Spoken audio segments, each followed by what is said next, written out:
প্রথমেই বলে নেওয়া ভালো যে বাজেট এখনো ঘোষিত হয়নি। বাজেট ঘোষিত হলে এবং তারপরে পাস হওয়া পর্যন্ত এর ভেতরে নানান ধরনের পরিবর্তন হতে পারে। এখনো পর্যন্ত বিভিন্ন সংবাদপত্র এবং অন্যান্য সংবাদ মাধ্যম সূত্রে আমরা যে তথ্য পেয়েছি তার ভিত্তিতেই আজকে কথা বলছি। সাধারণভাবে আমি এখানে ফিগার বা সংখ্যা বলার চাইতে এর প্রথমত কি প্রক্রিয়ায় এটা যাচ্ছে বা কিভাবে যাচ্ছে সে বিষয়ে মনোযোগ দেওয়ার চেষ্টা করব। আপনারা জানেন যে এইবার বোধহয় প্রথমবারের মতো বাজেটে আগে সরকার স্বীকার করছে যে দেশের অর্থনীতি একটা খারাপ সময়ের ভেতরে আছে, কঠিন সময়ের ভেতরে আছে এবং এই বাজেট সেটাকে কিছুটা হলেও তারা প্রতিফলন ঘটাতে চান, এইরকম একটা বিষয় তারা বলছেন। এর আগে পর্যন্ত আমরা দেখেছি যে যতগুলো বাজেট ছিল বাজেটগুলোতে কোনোটাতে আসলে এটা স্বীকারই করা হয় নাই যে দেশের অর্থনীতি কোনো খারাপ দিকে যাচ্ছে। বাজেটের বিষয়ে যা বলা হচ্ছে সেই বাজেটের যা প্রকাশিত তথ্য বিভিন্ন জায়গায় তাতে কি এটার কোনো রিফ্লেকশন আছে, এটার কি প্রতিফলন ঘটছে?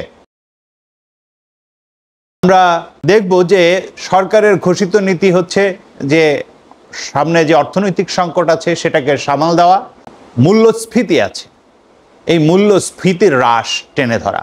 বর্তমান বাজেটে কি এটা সম্ভব? কিভাবে এটা সম্ভব? তাহলে আমরা দেখব যে সরকার একদিকে সংকোচন নীতির কথা বলছে, কিন্তু অন্যদিকে তার বিভিন্ন দিকে আসলে ব্যয় বাড়ছে। বাজেটটা টোটাল বাজেট যদি হিসাব করি তাহলে গত বছরের মতোই আকারের দিক থেকে খুব বেশি পার্থক্য নাই। ফলে আকারেরটা খেয়াল করলে বোঝা যাবে যে আসলে গতবারের চাইতে খুব পার্থক্য আসলে এখানে হয়নি। বাজেটে বরাদ্দটা আসলে কোন দিকে যাচ্ছে যদি আমরা দেখি তাহলে দেখব যে বাজেটের একটা সরকারের বড় খরচের একটা জায়গা হচ্ছে পরিচালন ব্যয়। এই পরিচালন ব্যয়ের বিভিন্ন অংশ আছে। এই পরিচালন ব্যয়ের অংশগুলোর ভেতরে যেমন আছে যে সরকারি কর্মকর্তা কর্মচারীদের বেতন, পেনশন, সামাজিক নিরাপত্তার জন্য যে ব্যয়, আর ইন্টারেস্ট পেমেন্ট, লোনের ইন্টারেস্ট পেমেন্ট, এই সমস্ত জিনিসগুলো আসলে আছে। আমরা দেখব যে এখানে সামাজিক নিরাপত্তা খাতে তারা কোনো ব্যয় বাড়াতে পারছে না, কারণ অন্যান্য জায়গায় তাদের ব্যয় করার পরে এখানে তাদের হাতে আর কোনো টাকা থাকছে না। তারা মেগা প্রকল্প যেগুলোর কথা বলা হয়, বড় বড় প্রকল্প, এই বড় প্রকল্পগুলো একটাও আসলে বন্ধ করছে না। তার মানে হচ্ছে যে সরকার তার পুরনো যে রীতি সেই রীতি অব্যাহত রেখেছে এবং সেই রীতি অব্যাহত রেখেই আসলে তার বাজেটটি করেছে। ফলে এই বাজেট দিয়ে তার যে সংকোচনের কথা তারা বলছে, এই সংকোচনের মাধ্যমে যে অর্থনীতিকে সংকুচিত করার জায়গাটা নিয়ে এসছে, সেই অর্থনীতিকে সংকুচিত করার জায়গাটাতে আমরা দেখব যে আসলে মূলত প্রভাবটা পড়বে কোথায়? প্রভাব পড়বে হচ্ছে সরকারি ব্যয়, যেহেতু এমন এমন খাতে, যে সমস্ত খাতগুলোতে আসলে তারা কমাচ্ছে না, যেমন সামাজিক নিরাপত্তাতে তারা দিতে পারছে না, তেমন শিক্ষা, স্বাস্থ্যে এগুলোতে বর্ধিত বরাদ্দ দিতে পারছে না। এই সমস্ত ক্ষেত্রে তারা বলছে যে তাদের বাজেট, এই যে এখন সম্পদের স্বল্পতা আছে, ফলে বাজেটের তারা এটা দিতে পারছে না, কিন্তু মেগা প্রকল্পে তারা দিতে পারছে। তারা সরকারি কর্মকর্তা কর্মচারীদের যে নানানভাবে তাদের নির্বাচনের সহায়তার জন্য তা আনডিউ প্রমোশন, সেই প্রমোশন দিয়েছে। সেই প্রমোশনের জন্য তাদের যে অতিরিক্ত দিতে হচ্ছে টাকা, সেটা দিতে তাদের অসুবিধা হচ্ছে না। ইন্টারেস্ট পেমেন্ট যা দিতে হবে তার চাইতে অনেক গুণ অনেক বেড়ে এখন এবছরে এই যে অর্থ বছরে আমরা এখনও আছি, সেই অর্থ বছরে এটা 23% গিয়ে পৌঁছেছে। আগামী বছর এটা গিয়ে পৌঁছবে হচ্ছে আসলে তাদের প্রাক্কলন হচ্ছে 26%, কিন্তু সেটা আসলে কত পার্সেন্টে গিয়ে পৌঁছবে সেটা পরবর্তীকালে বোঝা যাবে। যেমন গত বছরেরটা বেড়ে 23% পর্যন্ত গেছে, এটা হয়তো 30, 35, 40 কোন জায়গায় গিয়ে থামবে এটা আমরা এখনো পর্যন্ত নিশ্চিত না। এই যে ঋণ করা হচ্ছে, দেশে বিদেশে থেকে ঋণ করা হচ্ছে যেভাবে, সেই ঋণের পেমেন্ট তার যে করতে হচ্ছে, লোন পেমেন্ট এবং তার ঋণের যে ঋণ শোধ করা, এইটার হার দিন দিন বাড়ছে। ফলে বাংলাদেশের জনগণের উপরে ঋণের বোঝা দিনের পর দিন বাড়ছে।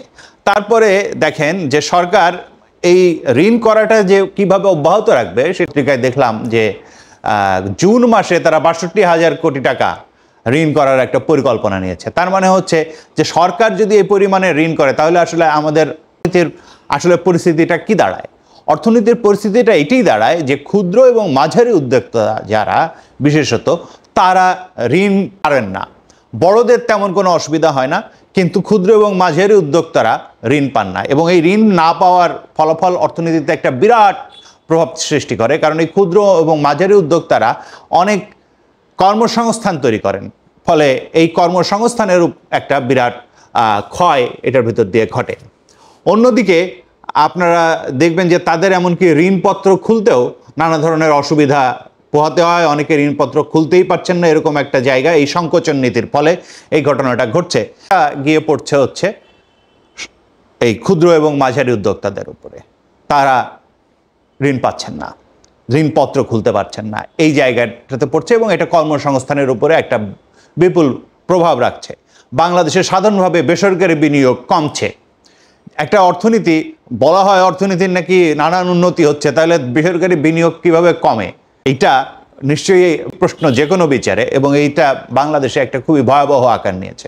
এবং এটাই হচ্ছে বাংলাদেশে একটা ব্যবস্থা হিসাবে তারা তৈরি করেছে, যে তারা বাংলাদেশের জনগণের শ্রমে ঘামে অর্জিত যে সম্পদ, তার যে অর্থ, সেটা গুটি কতক লোকের হাতে তুলে দিচ্ছে। এই যে ব্যবস্থাটা, এটা কোনোভাবেই গণতান্ত্রিক একটা ব্যবস্থা না, এবং এই দেশে যে একটা গণতান্ত্রিক ব্যবস্থা নাই, সেটার ফলে আজকে মানুষের ভেতরে আয় বৈষম্য এমন পাহাড় পরিমাণে যাচ্ছে, এবং প্রচুর মানুষের আজকে একদিকে খাবারের সংকট, খাওয়ার তারা কমিয়ে দিচ্ছে। এটাকে বলা হচ্ছে কায়দা করে টিকে থাকা।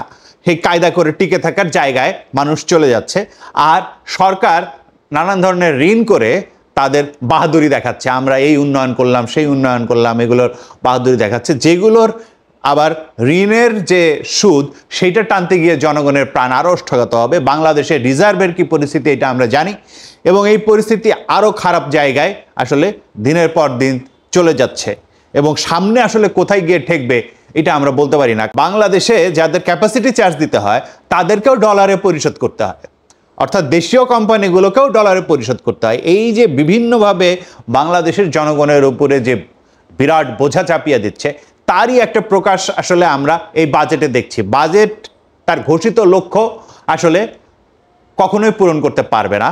বাংলাদেশে এই সরকারের আমলে অন্তত যতগুলো বাজেট আমরা দেখেছি, কোনোটাতেই তারা ঘোষিত লক্ষ্য পূরণ করতে পারে নাই, এবং এবছরেও যেটা পারবে না এটা খুব সুনিশ্চিতভাবে বলা যায়।